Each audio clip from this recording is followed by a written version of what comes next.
Hello and welcome back to another podcast with your hosts Jacob and Xander for Teabag Spartans. Xander, how are you doing today? I'm shining like a new penny. How about you? I am doing fantastic. As you guys know, we are currently going to be going over the Halo Infinite content that has been released as of this week, and trying to go over certain topics such as the psyche of certain Spartans, seeing who the most compassionate, who the most cold, and etc. of which Spartans we believe from both expanded and game lore that we currently have. We're also going to be doing the bracket again, where we're going to be pitting up both George and William up against one another to see who would win in a combative situation in which we both look up the lore of each individual.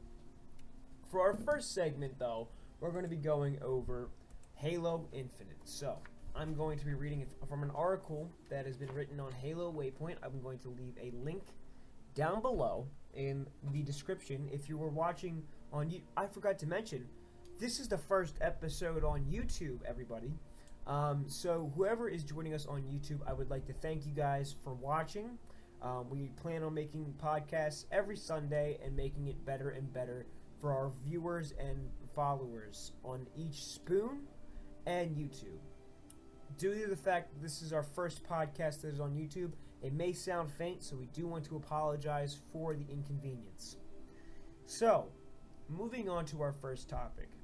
Xander, I gotta ask, have you looked into anything with Halo Infinite as of this moment?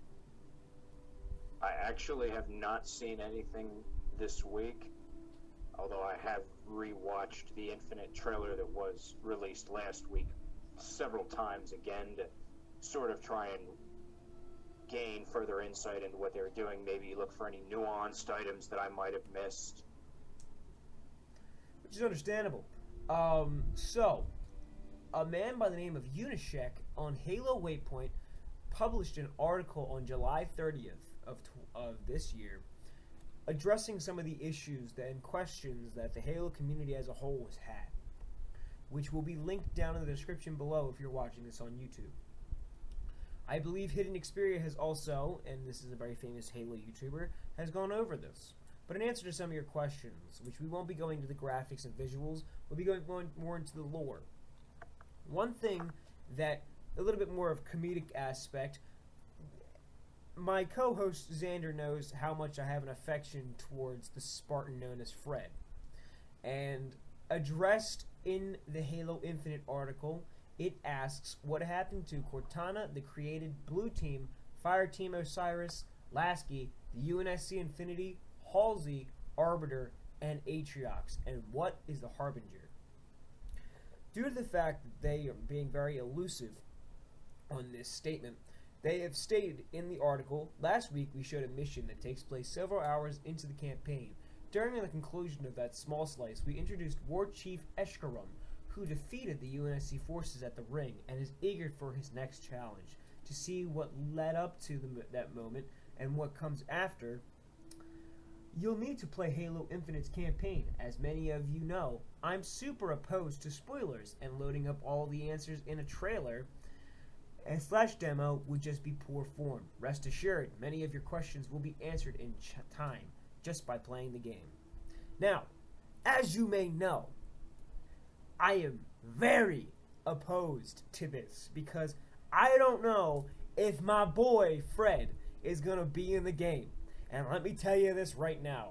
If I find out that they kill off Fred, I'm going to have fecal matter from my own body on my Halo Infinite disc.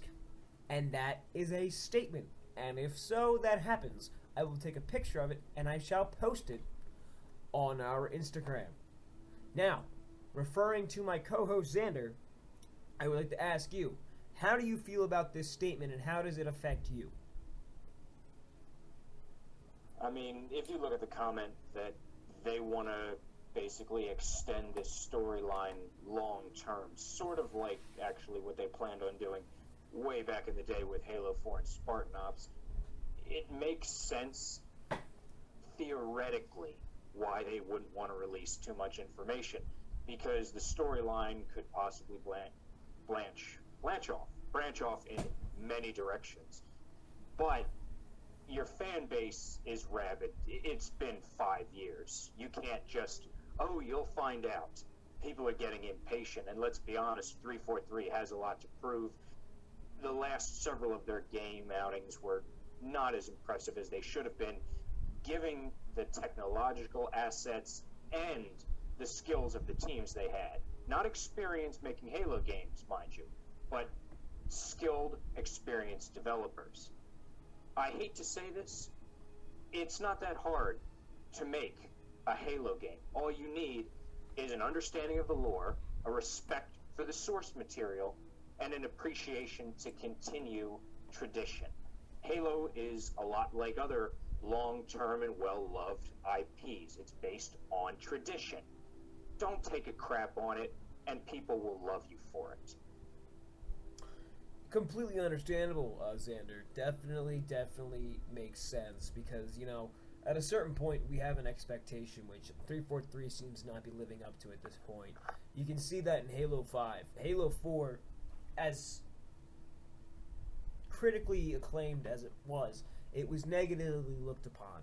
And then you have Halo 5, which throws a whole new batch of people into the mix from the expanded universe, which people just didn't understand and they didn't want to understand.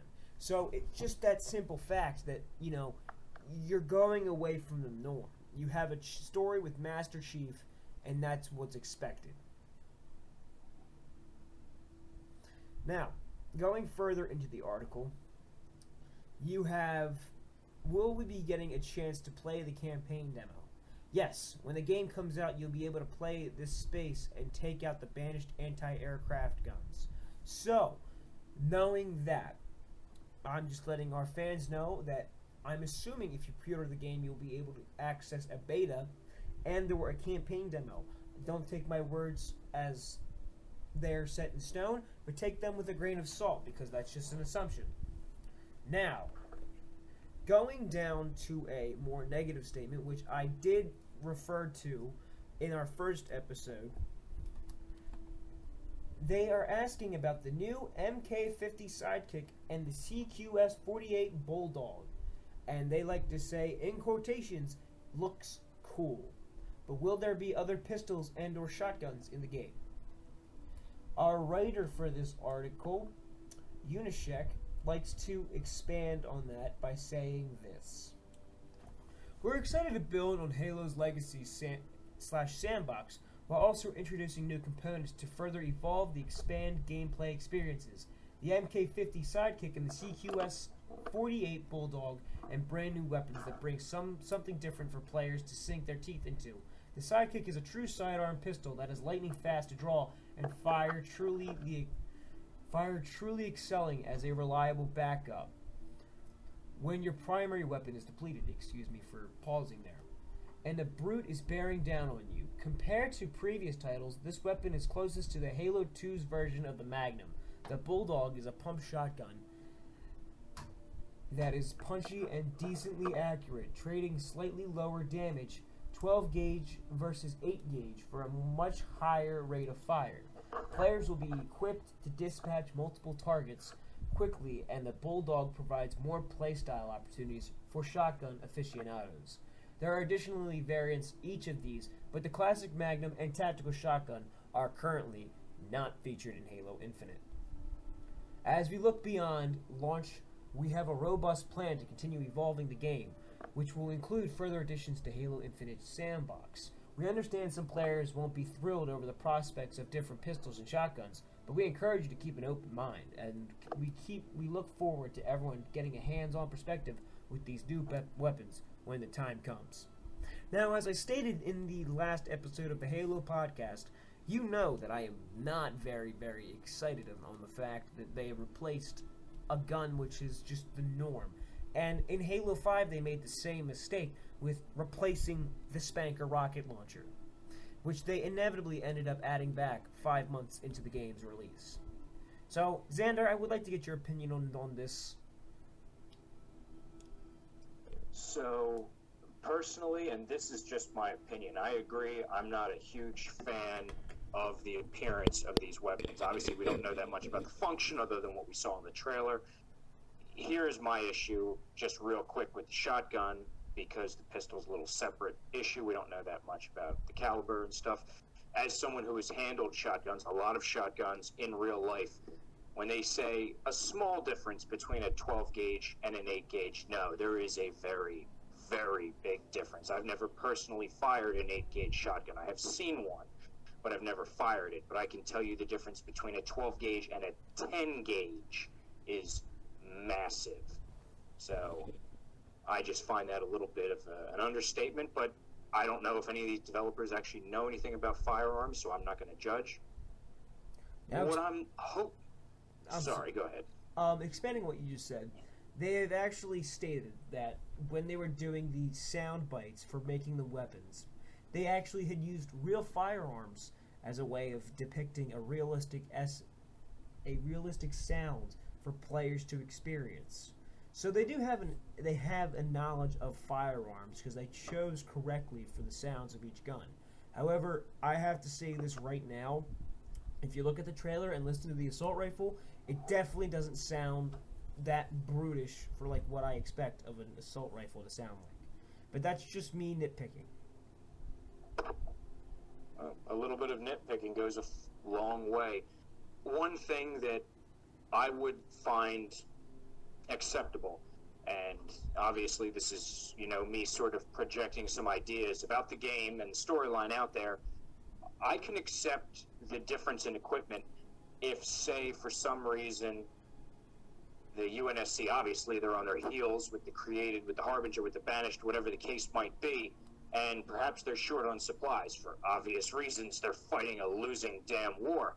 So in this situation, they're forced to rely on possible older stockpiles of weapons. As a real-world example, the United States has a long history of selling very old guns to foreign nations that might need them for something. You can go to countries in Africa or Southeast Asia, and you can find stockpiles of like M1s or M14s, weapons that were used in the Second World War, Korea, that we just didn't need anymore. And so, this country needs rifles, they're trying to start their own army, we've got extras here, we'll sell them. So whether it came from their own UNSC stockpile from, God, even 100 years ago, who knows how firearm maintenance technology will expand, or even if, say, they were weapons sold to them by, jackal privateers who do sell in the expanded universe on the human weapons markets, or maybe insurrectionists. There's a lot of angles where you could say, that's why this pistol exists. And I'll go,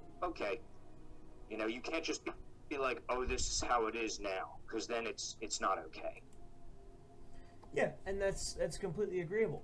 The thing is about it is if you look at the names of certain guns, you have the battle rifle, which I believe in Halo 5 it was considered the BR-85CC, which, don't take my word there because I'm not very knowledgeable in every single name of every gun. I know it's named by the battle rifle. But you can see that they went backwards because I know the battle rifle in Halo Infinite's trailer, it's considered the BR-77.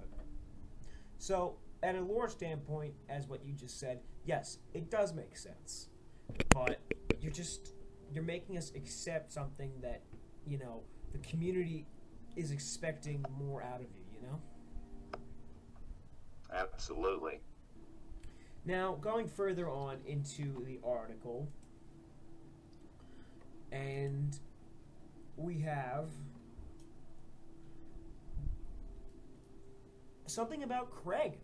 Astonishingly, if you haven't already seen the meme for Craig, it is of the Brute who was featured in the Halo Infinite trailer. Now, me and Xander have spoken about this on a personal sense, and it's 343 yet again trying to encourage and expand to the masses. So, Xander, I would like to ask, what is your opinion on Craig? I mean, having funny sort of, oh, look at this characters in Halo is something that has been around for a very long time. I forget if it was in the original Xbox console version or if it was started with CE's PC, but on Legendary, when you're doing the Warthog run out of the Pillar of Autumn, you could go off into a little side corridor right before you got to the longsword, and there was a grunt in there, sort of babbling and giggling. You know, I feel like the fans gave him a nickname. I forget what it was, but you see these little things. Yeah, and really, you got to think about it from a lore standpoint. How are you going to incorporate Craig into the lore? You know, you've seen Jirohane, which is the specific name for the brutes, but they have names like Atriox or Escharon, and just Craig. Like, I don't understand. I get it; it's funny, but it doesn't make sense to me for being a lore nerd. They'll probably make it where somehow that's what they nickname them. If you read some of the expanded universe, they didn't have a way to communicate with the brutes effectively. There was one short story, I believe it was in Halo Evolutions, where an Oni agent was captured by the brutes, and he obviously didn't speak their language, so he started nicknaming them.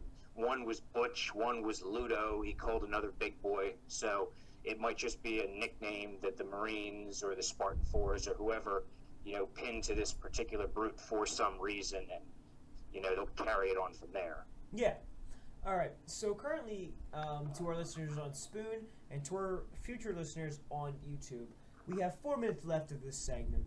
So we would like to come into a conclusion, and we'll be taking a break on Spoon to get our thoughts together for the next segment of Going for the Psychology of Spartans. So, Alex, do you have any finishing statements for Halo Infinite and what your expectations are of this moment? Finishing statements, don't be reductionist when it comes to the weapons. If you want to have some reason, like I said, why a certain weapon is there, that's fine. But don't be shy. You've already shown that you can fit multiple forms of pistols into a game. Not in the campaign, but in the multiplayer. And if you can code it for the multiplayer, you can code it for the campaign. It's not taboo. Have some fun with it. You've had 5 damn years. Completely agreeable. Now, my final statements rely to the lore. Don't kill Fred. I get it. I am a bit of a sucker for Fred. I'm a sucker for Blue Team because they've been around since the beginning, okay? They have been around since the Fall of Reach, which came out before Halo 1.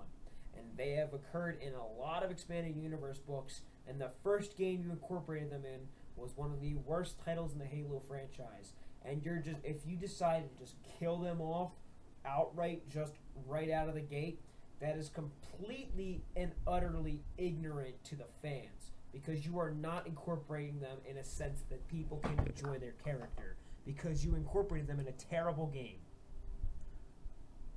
That's my final statement. Now, very nice. We're going to go on break, guys. I know we're not at the 20-minute mark, but we're going to get our thoughts together for the next segment of this podcast. Thank you so much for joining us, and we're just going to go on break. So, we can put some music on.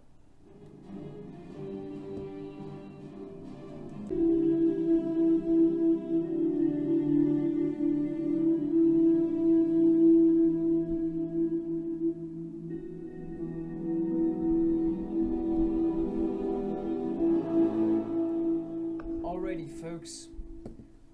Thank you guys so much for sticking around in our little bit of a break. We're going into our next segment for the psychology of each Spartan and who is the most. So, my co-host Xander has a bit of a statement before we go into it.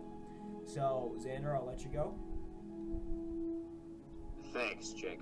So, folks, I would just like to say, as a working mental health provider, that you need to understand, as we speak through some of these topics over the next few weeks, we are going to come across real-life situations and diagnoses, including things like PTSD, adjustment disorders, and episodic depressions. If you or someone you love might suffer from one of these disorders, please understand that anything we discuss in this podcast is not considered a substitute for professional help.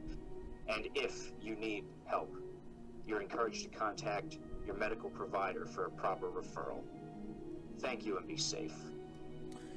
All right. Thank you so much, Xander, for this statement. We're going to get into the actual statement of what we're going to be going over. So as of this moment, we have chosen a few Spartans to look at who is the most compassionate Spartan, who is the most cold Spartan, and who is the most, or the dumbest Spartan. And I hate to say it, which I don't think we're going to be going over who the dumbest Spartan is, but as of this moment, we're probably going to be going over who is the most damaged, mentally healthed Spartan. So, right now what we're going to be going to is who is the most compassionate Spartan, which who we have chosen is George052, which he'll be coming out again in this episode of the Teabag Spartans podcast, and we've picked Kurt.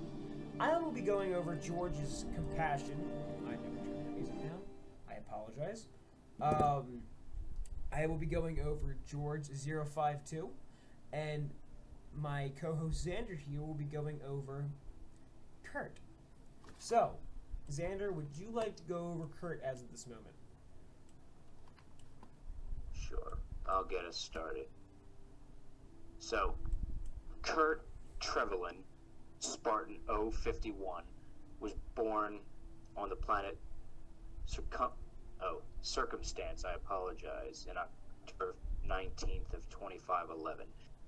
He was one of the Spartan 2 super soldiers who was indoctrinated into the program on Reach by Dr. Catherine Halsey. Very early in Kurt's training, Kurt was noticed to be a standout leader and was regularly given command of Green Team. It should be noted that according to the Master Chief himself, in several books, Kurt's Green Team very often managed to beat John's Blue Team. Now, I don't know how lightly that's taken, but if the Master Chief says someone can beat him, I take that pretty seriously as a lore fanatic. Kurt had a reputation for being able to sniff out ambushes, while the Spartans of Blue Team, plus Kurt, who had replaced the recently deceased Sam after the assault on the Covenant ship at Chi Ceti 4, were sent to a rebel base in an attempt to collect stolen nuclear warheads. Kurt had reported that he had a funny feeling about the mission. The Master Chief chose to proceed with the mission regardless, despite Kurt's hesitancy, and 3 of the 4-member team were captured after they were exposed to a magnetic plate which tricked their armor suit into overpressurizing. Luckily for them, Kurt, who had been a little hesitant, thus a little slower on the uptake, was not captured, and he managed to release the other members and secure the warheads. Shortly afterwards, Kurt was sent on a deep space mission with the other members of Blue Team and had a thruster malfunction which sent him careening into deep space. Kurt was recovered by the Office of Naval Intelligence, and it turned out that his thruster malfunction had been planned and the entire operation was staged so that he could be believed dead by his fellows. Kurt was then given the rank of lieutenant, the last name of Ambrose, and was placed in charge of the creation and training of the Spartan 3s. For the next 20 years, Kurt trained 3 classes of Spartan 3s, taking on a, I don't want to use the word paternal, but almost paternal position with many of them. Kurt used every asset at his disposal to ensure that the Spartan 3s had the best of everything they needed, and was not above breaking both UNSC regulations and established human biomedical laws to ensure that his Spartans were safe. During the Battle of Onyx, Kurt remained behind and allowed the other Spartans of Blue Team and Team Saber to escape, while he detonated a pair of tactical nukes so that the Covenant wouldn't be able to follow his fellows. Fantastic explanation, Alex. Thank you. So, for the Spartan that I have chosen, which is George S052, George will also be coming up again in this episode, so my explanation as of this moment will also apply to George's explanation in our next segment, which is the Versus segment. George was born into a small city of On Reach on March 5th, 2511, and was inducted and conscripted into the Spartan II program by Dr. Catherine Halsey in 2517 at 6 years old. He was trained by the AI Deja and Chief Petty Officer Mendez along with all the other Spartan children. In 2525, he and the other Spartans underwent a series of augmentations to improve their overall combative prowess in several different fields. George was transferred inevitably from the UNSC's Navy to the UNSC's Army to then be assigned to a Spartan 3 unit known as Noble Team. George inevitably was the only Spartan 2 on Noble Team. Showing his compassion towards certain rebels and civilians that were on Reach, George showed a soft side where even Emil had stated that he needs to get his head checked, but he showed compassion towards the daughter of the father of the scientist that had just perished by a Covenant field marshal. George inevitably saw that at the end of his life, he was on a Covenant supercarrier, and figuring that giving his life would give the UNSC time to prepare for another combative situation, he blew up a... Hold on, I gotta read... I'm sorry, guys. He blew up a Shaw Fujikawa slipspace drive on a Covenant supercarrier, throwing his fellow Noble Team member, Noble 6, off the ship, down into orbit, while attempting to blow up the Covenant fleet that was above. Unfortunately, the Covenant decided to all slipspace there, which we know to have lost reach. George showed a compassion towards his other fellow Spartans that no other had before him, besides Kurt.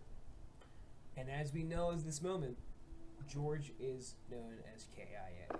So, Xander, as of this moment, I think that we can come to the conclusion of who is the more compassionate Spartan.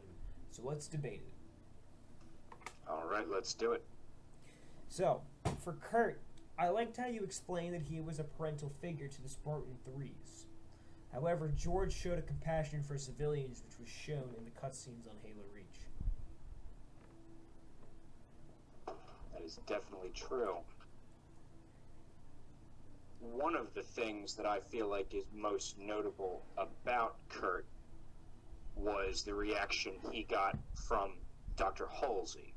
Now, it's very important to remember that Halsey spent the Spartans' entire lives, and I mean their entire lives, observing them and noting their strengths, their weaknesses, their capabilities. It was what obviously got them all selected. She talks about both George and Kurt in detail, but not on the subject of compassion and understanding, not with George at least. With Kurt, in the book Ghost of Onyx, which, by the way, fantastic book, guys, read it, Dr. Halsey realizes that the man standing before her in armor, she doesn't know it's Kurt for a fact, but she says she can tell he's a Spartan too because of his size and his agility. And she says there's only a small number of Spartans that are actually missing. I kept track of them. And she narrowed it down to 2. She said, you're either Kurt or Randall. And then she said, if I had to guess, I would say Kurt, because he made an effort to understand people and understand their feelings. If I had started the Spartan 3 program, Kurt is the one I would have selected to lead them. High praise coming from Dr. Halsey herself. Which is one of the most sociopathic women that I've ever met or ever read about in any kind of sci-fi universe.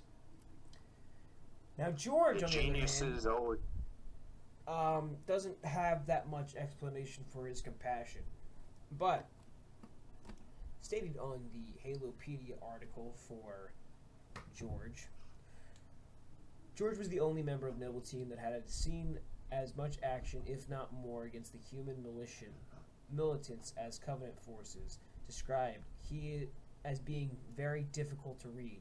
He was very free with his opinions, vocal in his support of provincial self-rule, and just as vocal in his condemnation of the separatist and insurrectionist movement.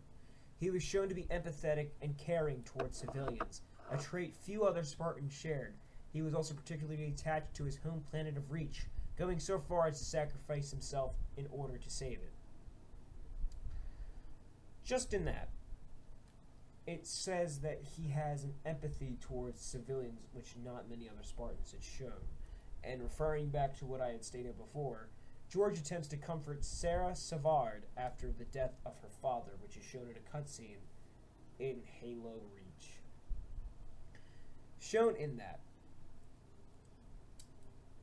George may not have the explanation or the backing of Dr. Catherine Elizabeth Halsey.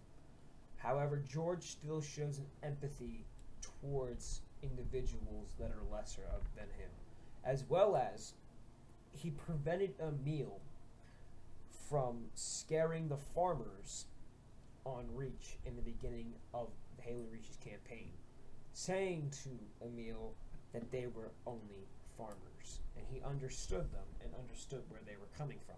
They were scared of the fact that there has been covenant, basically, around their planet. So, Xander, I think we can come to a conclusion, and I know when I'm beat. I'm going to have to agree with you that Kurt is the most compassionate Spartan.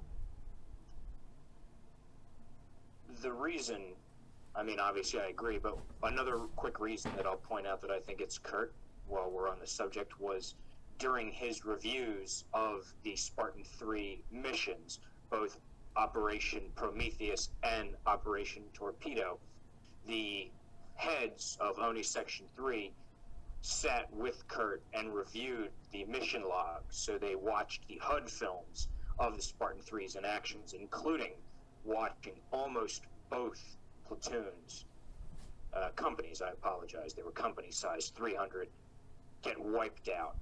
And Kurt described in a inner monologue, he described the feeling like an open wound in his chest. And he was very fixated on the idea that he had somehow failed, rather than it just being a side effect of circumstance.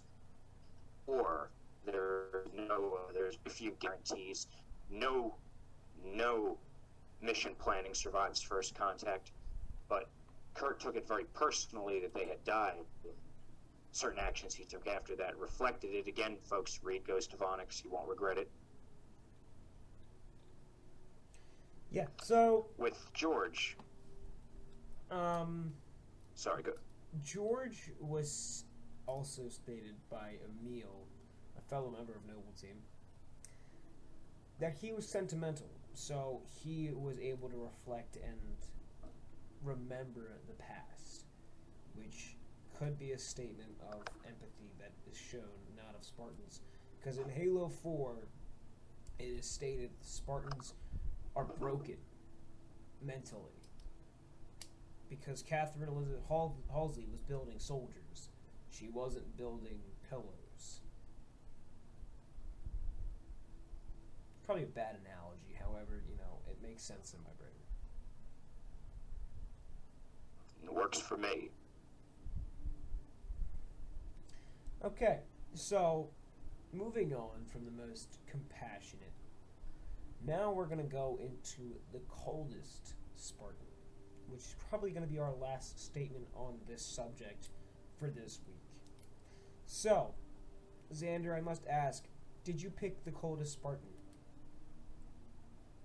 So, personally, and this is a very tricky subject, because it's very hard to take someone who has been brutally indoctrinated, who's been stripped of a lot of the human characteristics that we take for granted, and say this person is cold. So I had to use other personality traits as sort of markers for this assumption.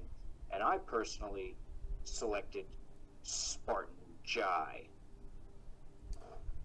Understandable. And unfortunately, I had selected Jai as well. So I'm going to have to go with another character, which I'll go with Emil A239, which can also be considered the most psychotic Spartan. But we'll go with the most cold. So I will give you the time to explain Spartan to Jai.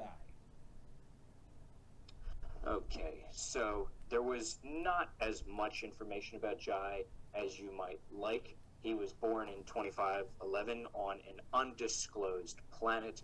One of the most notable things about Jai was during the conscription speech that many of us who read Fall of Reach may remember.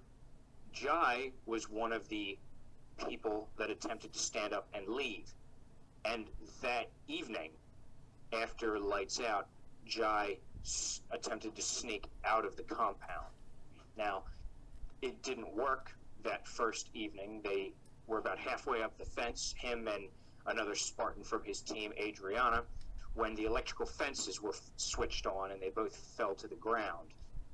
The night after that, they managed to ascend the fences and make it onto the other side, where they were captured. For the next several weeks, Jai and Adriana every evening attempted to break out of the Spartan compound. And when they were captured, they began to fight with the trainers. Now, obviously, as they trained with Mendez, the harder and harder they were capable of fighting when they were captured. In some cases, significantly injuring and breaking bones of the people after them, to the point where they began to tranquilize Jai rather than trying to capture him by hand. And when that didn't work, they began tranquilizing him from a pelican. That's how dangerous he was considered by the trainers.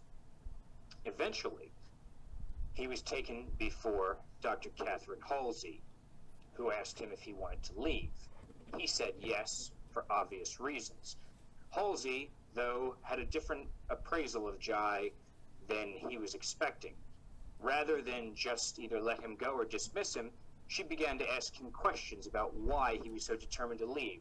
You see, Jai was a little bit different than most of his peers, where he wasn't stolen from a family. Jai had been an orphan, so he was raised in an orphanage. He had no real life to go back to, and she reminded him of this by basically deconstructing his concept of himself and asking him, what are you worth? You're really worth nothing out there, but here you can be something.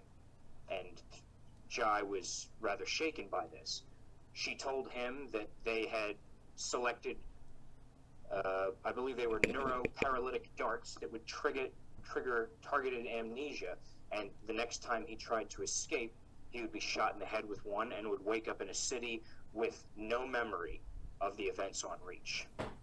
After that, Jai never tried to escape again and became the leader of Grey Team, which were 3 Spartans, himself, Adriana, and Mike, who were noted to be loners and rebels. They didn't easily fall in line with others. And after they were augmented, they were used as long-range weapons that could operate outside of command, making their own decisions.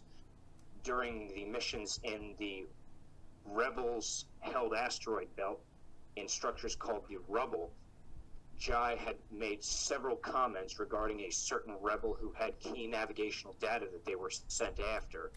And basically, Jai said, it would be easier just to kill you. That's what I would like to do, but my team thinks that's a bad idea.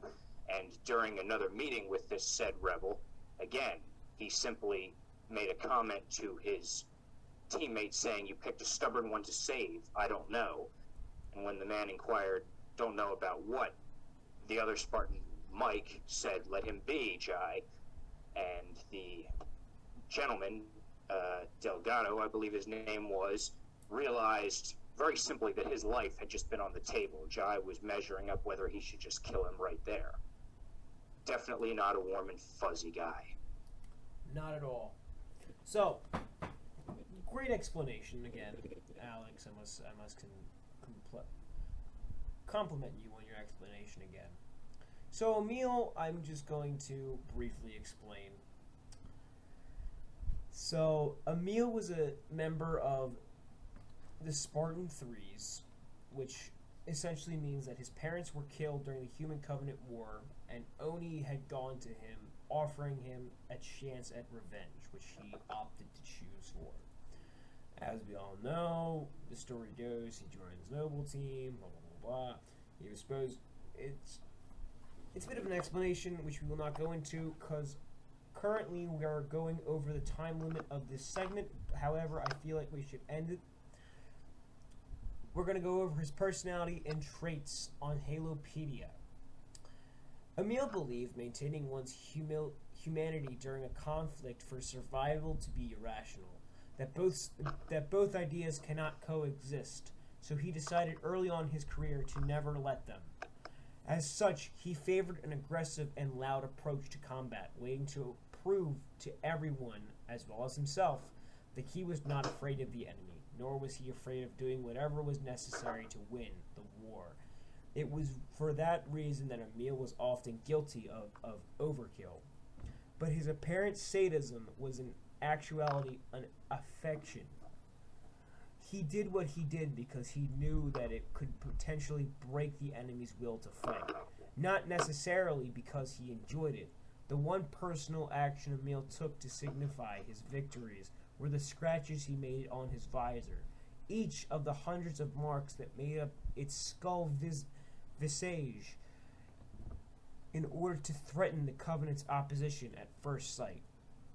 Colonel Holland noted that Emil A239's excessive use of force made it hard to field him against insurrectionists due to his unfavorable reaction in civilian media. To this end, shortly before the fall of Reach, Holland planned to replace him with Rosenda A344 in the event of a future counter-insurgency operation.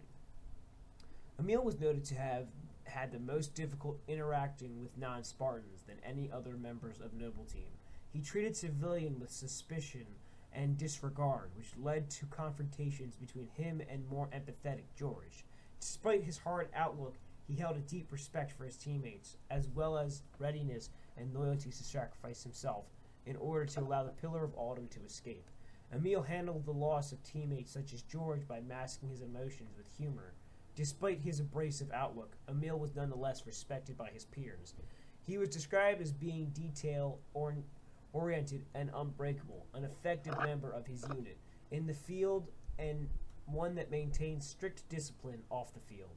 He possessed an impressive collection of Covenant contraband, while in direct violation of subsection 7 of the Cole Protocol.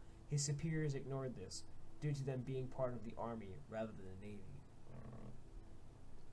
So, Xander, let's come to a conclusion here. Let's debate. Who was the more cold Spartan? It's a fantastic question. While I feel that Jai was a more cold in terms of calculating Spartan and more of a loner, Jai was not known to be necessarily cruel, which was something that, well, cruel isn't the right word, I take that back, but Emil enjoyed the art of intimidation. He was good at it. He liked, especially, to make insurrectionists afraid, hence the skull pattern, the death head. Which is a sadistic side to him that is just, unfortunately, a side effect of his broken personality. Now, Xander, I have to ask you, for being a medical professional yourself, what would you diagnose both of these people with? So, that's a very difficult question. When we look at some of the classical traits of a sociopath, a lot of the indoctrinative training that you see the Spartans going through could create that type of tendency. The difference is that while they are aggressive, they struggle with socialization, they're not very well in touch with their emotions. One of the hallmarks of someone with psychopathy is they're very cold, and not just cold in a I don't understand emotion way. They don't. They tend to regard human life as having very little value. It's a game to them, whatever it might be. robbery, murder, rape. It's something that does not hold weight in their minds because other people are just things to be amused by. All of the Spartans value human life. They lay down their lives for it. The question becomes, do they do that out of a sense of internal morality or just because it's what they're taught? From that angle, it's very hard to honestly consider a diagnosis. I don't know if I would inherently call any of them antisocial. If I had to ascribe that, I would say Emil is closer to the diagnosis than Jai is. Looking at Jai as a young man, he had some traits in line with what's called oppositional defiant disorder, which usually becomes antisocial personality disorder in adulthood. Again, though, it's a very unique set of circumstances. It's not like someone who beats up on their parents or their teachers or tortures their pets. When you're given a gun at the age of 6 and told, we're going to teach you how to kill, it's very hard to come up with a traditional case conceptualization for that. All right. So I'm going to come to the conclusion here and say that Jai is the more cold one, while Emil is definitely cold. He is more of a psychopath in that sort of manner. There's definitely a certain emotion to the way Emil does things that's absent with Jai. And Jai is more emotionless than other Spartans, where he would just consider killing them and moving on. Now, as we know, everyone, we're just going to pause here to move on to our last segment of this podcast, which is the Versus segment, where we pit up two Spartans against one another. So, as you all know, last week, we put Fred and Sam against one another, where Fred came out on top. This week, everyone, we're going to be putting George and William up against one another. I will be going over George, and Xander here will be going over William. So please, stick around for this Versus match to find out who moves up in the bracket and who stays behind. Thank you all for staying active listeners, and we will go on break now.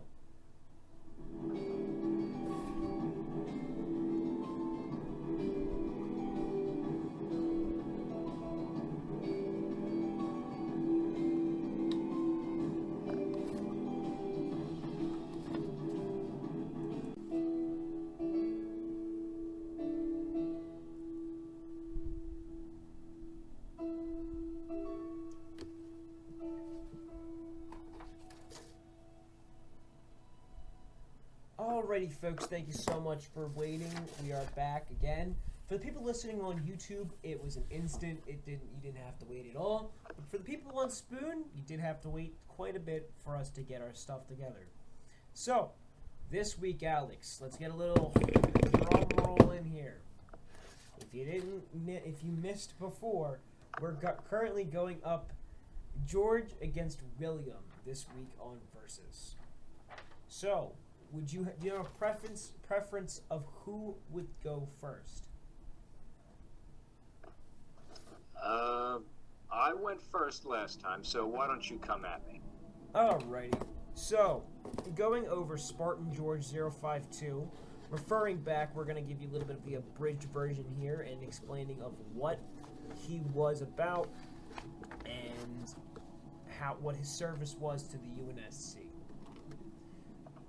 George was born on Pahasia on Reach, March 5th of 2511, and was abducted and conscripted into the Spartan II program by Dr. Catherine Halsey, 2517. When he was 6 years old, while on Reach, he was trained by the AI Deja and Chief Petty Officer Franklin Mendez. In 2525, he and the other candidates went under a series of augmentations to improve their overall combative prowess in several different fields. George was among one of the candidates who survived the procedure.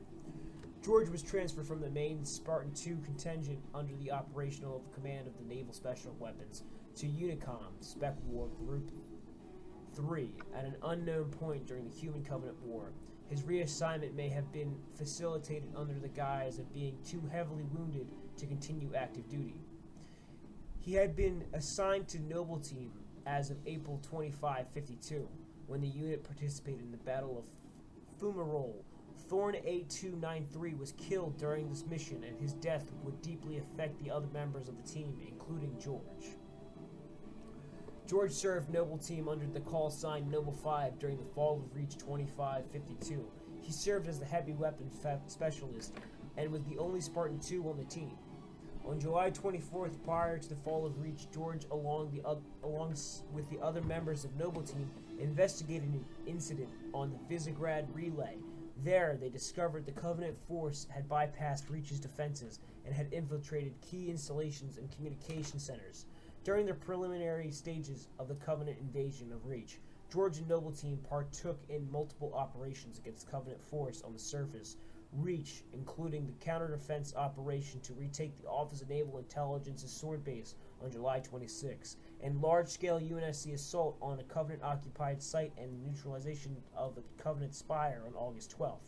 Realizing the presence of the Covenant supercarrier, Long Night of Solace, after the Battle of Sidric Ridge, as a great threat, Cat B-320 of Noble Team devised Operation Uppercut, a plan which involved using YSS-1000 Sabre starfighters to deliver a makeshift slip-space bomb to the supercarrier and destroy it via a slip-space rupture. After receiving authorization from Colonel Urban Holland, the team traveled to a besieged Sabre research facility and assisted the defending UNSC forces in repelling the attackers. George and Spartan B-312 Noble 6 boarded a Sabre and launched into space to join the Epsilon Arandi fleet. After rendezvousing with the UNSC fleet, the Sabres had helped repel the Covenant invasion force and escorted the UNSC Savannah in commandeering Ardent Prayer, a Covenant corvette. Savannah diverted the corvette's fire, allowing Noble 6 and a team of boarders to infiltrate the ship's hull and allow a Pelican carrying George, the bomb, and UNSC reinforcements inside the ship. George and 6 then used the hijacked corvette, which was on course towards the supercarrier, to refuel to transport the slip-space device within range of the supercarrier. After the Covenant forces were defeated, George discovered that they were not only cut off from their sabers, but the thrusters on the Pelican were damaged during the firefight, and that in order for them to return to Reach, the Spartans would have to free fall back to the planet's surface. He had also found that timing device that would have been used to activate the slipspace drive was damaged, and the alternative would be to trigger it manually, which was inevitably the death of Noble 5, also known as George. George's equipment. George had Mjolnir Mark V Grenadier helmet with a reddish bronze visor and a UA attachment to collar Grenadier chest piece, and a Grenadier knee pads with the Mark V Mjolnir armor. He used a Grenadier shoulder for the left shoulder and an EVA shoulder for the right shoulder. UA bracer supplementary arms for both forearms, which offered a very, very heavily modded armor, which offered very strong components. He also had a modified machine gun that lacked shield plating and a heat cover over the barrel, among other small differences, but also, based upon the Halo 5 variant of George's weapon, it shot at a very higher rate of fire than normal UNSC machine guns. There is my explanation of George 052. Now, Xander, please elaborate on William. Okie dokie. So, William, or as he preferred to be called, Will, because he felt William was too formal of a name, he was a Spartan 2 super soldier of the UNSC. Like most of his peers, he was born on 2511 on an undisclosed planet. He was one of the few Spartans to survive the fall of Reach. He was a member of Red Team during the descent to the planet's surface. Their Pelican 001 was shot down by Covenant, I believe it was Covenant Banshees, if I remember correctly. They were forced to jump in atmosphere from the Pelican, Will suffering a cracked tibia and some internal bleeding during this. He was designated as the leader of Delta Team by Fred once they made it to the ground, and was sent to secure their fallback position at Castle Base. He was successful, and when Fred and the other members of his team rejoined them, they entered Castle Base and found Dr. Halsey, who treated their wounds and impressed upon them that they had to destroy the facility. During the destruction of the facility, they were able to recover many prototype weapons and prototype components for the Mjolnir Mark V, which was worn by all of the Spartans on Red Team, including Will. He received a special experimental tracker that boosted the capacity of his motion tracker up to 1,000 meters. When you take into account the tracker that you see in the game, in the Master Chief's armor, even in Gen 2 and Mark 6, 1,000 meters is damn impressive. After escaping Reach with the help of the survivors of Installation 04, William would go on to fight in Operation First Strike, as well as the Battle of Earth and the Battle of Onyx. Will's specialty was regarded as the use of rocket launchers and hand-to-hand combat. During the Battle of Onyx, Will, seeing a pair of hunters take a blast at Kelly 087, which stunned her and left her open to follow-up attack, Will launched himself at the two hunters and began to engage them unarmed in hand-to-hand combat. It was reported that the elites and jackals who were surrounding the Spartans by this point were so stunned by the sight of a single Spartan engaging two hunters in hand-to-hand combat that they all just stood there frozen suppressed by other Spartans. Will managed to kill one of the Bond brothers by darting under its shield, punching into its body, and ripping out a large chunk of the eel colony that made up its gestalt. Unfortunately for Will, while he was doing this, the other Bond brother managed to shoot him point blank with its assault cannon, which melted the front of his armor. Will turned to the hunter, took a step towards it, and then collapsed as his bio readings flatlined. Will's body was carried through into the micro-Dyson sphere of Onyx, where a funeral was held for him by the survivors. All right, now it's time to debate and who would win a one-on-one combat. Now, Will being able to track into a farther distance, that would give him a very, very big advantage. However, as soon as George would spot him, I feel that he would just annihilate him with bullets. So, both being Spartan 2s, it would definitely be a difficult combat situation due to them not having a very big prowess on fighting hand-to-hand. But I do feel that William would have the upper hand without having that lumbering armor on him.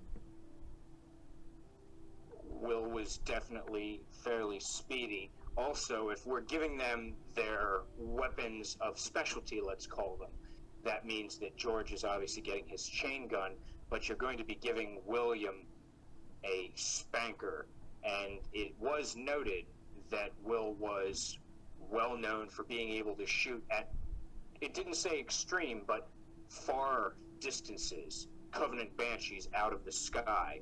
Now, I don't find George to be that fast. He's definitely not as fast as a Banshee. I don't know what the range of his chain gun is, but if it's less than a spanker, he's going to have a rough time with Will.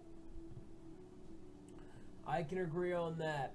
I will say, though, if we base it off of the Halo 5 iteration of George's chain gun is definitely able to take out infantry vehicles as well as debilitate Spartan's armor.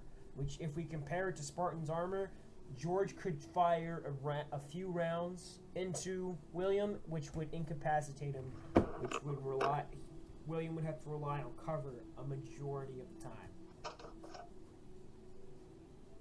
I can't argue with you there. It's definitely a very imposing weapon. So, understanding that, if we put them in a hand-to-hand combat situation, I feel that William would have the upper hand, but if we put them into a situation where they are fighting with weaponry, it would definitely be more area towards George, because you have to have a very clear line of sight for a rocket launcher to hit its exact target. That is very true.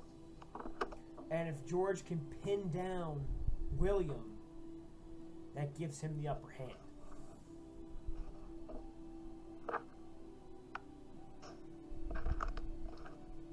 I concur.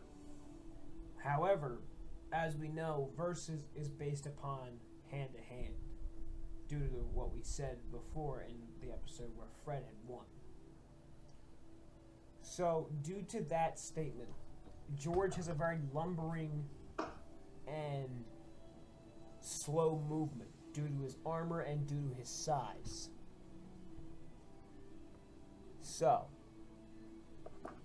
knowing William is equipped with Mjolnir Mark V, this is just going to have to go off of personal preference, or also opinionated on what we know. So, as of this moment, I'm going to have to say, sadly, William would have to win. I tend to agree with you. I mean, we got to be honest. The guy, again, he took on 2 hunters at the same time. Now, obviously, he didn't beat both of them, but even just killing 1 hunter hand-to-hand is an impressive feat for a Spartan. And George was not known for his hand-to-hand. He was known for his staying back and shooting inevitably targets. So, for this week, we all know that George moves up, George stays back, and William moves up.